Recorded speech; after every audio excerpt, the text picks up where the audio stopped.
The Giver by Lois Lowry, Chapter 8. The audience was clearly ill at ease. They applauded at the final assignment, but the applause was piecemeal, no longer a crescendo of united enthusiasm. There were murmurs of confusion. Jonas moved his hands together, clapping, but it was an automatic, meaningless gesture that he wasn't even aware of. His mind had shut out all of the earlier emotions, the anticipation, excitement, pride, and even the happy kinship with his friends. Now he felt only humiliation and terror. The chief elder waited until the uneasy applause subsided. Then she spoke again. "I know," she said in her vibrant, gracious voice, "that you are all concerned, that you feel I have made a mistake." She smiled.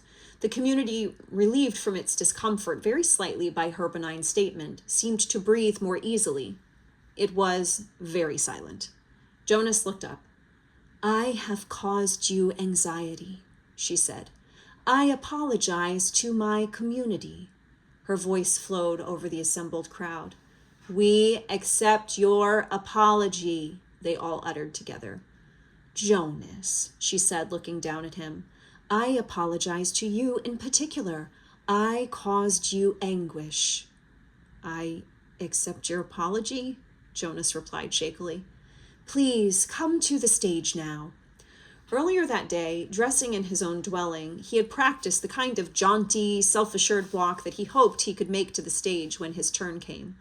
All of that was forgotten now. He simply willed himself to stand, to move his feet that felt weighted and clumsy, to go forward, up the steps and across the platform until he stood at her side. Reassuringly, she placed her arm across his tense shoulders. "Jonas has not been assigned," she informed the crowd, and his heart sank. Then she went on. "Jonas has been selected." He blinked. What did that mean? He felt a collective questioning stir from the audience. They too were puzzled. In a firm, commanding voice, she announced, "Jonas has been selected to be our next receiver of memory." Then he heard the gasp, the sudden intake of breath drawn sharply in astonishment by each of the seated citizens. He saw their faces, the eyes widened in awe. And still he did not understand. "Such a selection is very, very rare," the chief elder told the audience. "Our community has only one receiver. It is he who trains his successor. We have had our current receiver for a very long time," she went on. Jonas followed her eyes and saw that she was looking at one of the elders. The committee of elders was sitting together in a group, and the chief elder's eyes were now on one who sat in the midst but still seemed oddly separate from them. It was a man Jonas had never noticed before, a bearded man with pale eyes. He was watching Jonas intently. "We failed in our last selection," the chief elder said solemnly. "It was 10 years ago when Jonas was just a toddler. I will not dwell on the experience because it causes us all terrible discomfort." Jonas didn't know what she was referring to, but he could sense the discomfort of the audience. They shifted uneasily in their seats. "We have not been hasty this time," she continued. "We could not afford another failure. Sometimes," she went on, speaking now in a lighter tone, relaxing the tension in the auditorium, "we are not entirely certain about the assignments, even after the most painstaking observations. Sometimes we worry that the one assigned might not develop through training every attribute necessary. 11s are still children after all. What we observe as playfulness and patience, the requirements to become nurturer, could with maturity be revealed as simply foolishness and indolence. So we continue to observe during training and to modify behavior when necessary. But the receiver in training cannot be observed, cannot be modified. That is stated quite clearly in the rules. He is to be alone, apart, while he is prepared by the current receiver for the job which is the most honored in our community." "Alone? Apart?" Jonas listened with increasing unease. "Therefore, the selection must be sound. It must be a unanimous choice of the committee. They can have no doubts, however fleeting. If during the process an elder reports a dream of uncertainty, the dream has the power to set a candidate aside instantly." Jonas was identified as a possible receiver many years ago. We have observed him meticulously. There were no dreams of uncertainty. He has shown all of the qualities that a receiver must have. With her hand still firmly on his shoulder, the chief elder listed the qualities. Intelligence, she said. We are all aware that Jonas has been a top student throughout his school days. Integrity, she said next. Jonas has, like all of us, committed minor transgressions. She smiled at him. We expect that. We hoped also that he would present himself promptly for chastisement, and he has always done so. Courage, she went on. Only one of us here today has ever undergone the rigorous training required of a receiver. He, of course, is the most important member of the committee, the current receiver. It was he who reminded us again and again of the courage required. Jonas, she said, turning to him, but speaking in a voice that the entire community could hear, the training required of you involves pain, physical pain. He felt fear flutter within him. You have never experienced that. Yes, you have scraped your knees and falls from your bicycle. Yes, you crushed your finger in the door last year.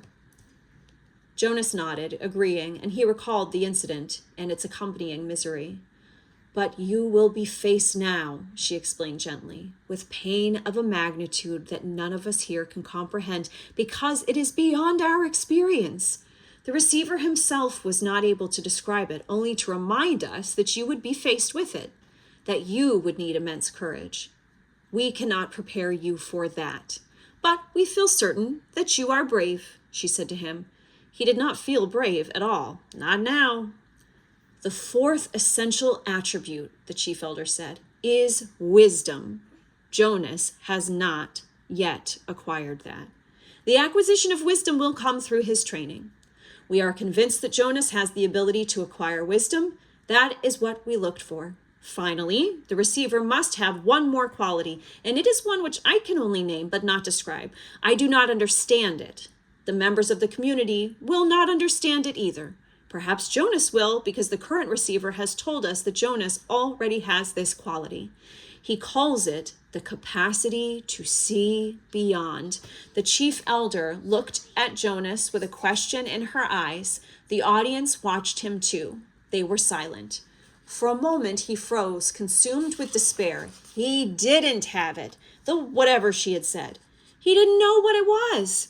Now was the moment when he would have to confess, to say, no, I don't, I can't, and throw himself on their mercy, ask their forgiveness, to explain that he had been wrongly chosen and that he was not the right one at all.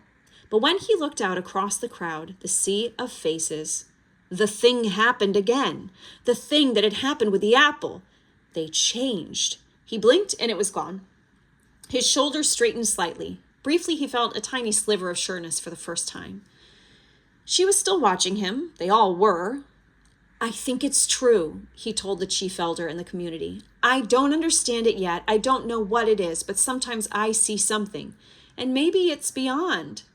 She took her arm from his shoulders. Jonas, she said, speaking not to him alone, but to the entire community of which he was a part.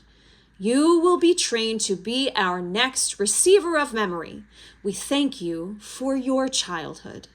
Then she turned and left the stage, left him there alone, standing and facing the crowd, which began spontaneously the collective murmur of his name.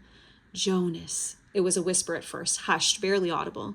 Jonas, Jonas. Then louder, faster, Jonas, Jonas, Jonas. With the chant, Jonas knew the community was accepting him in his new role, giving him life, the way they had given it to the new child, Caleb. His heart swelled with gratitude and pride, but at the same time he was filled with fear. He did not know what his selection meant. He did not know what he was to become, or what would become of him.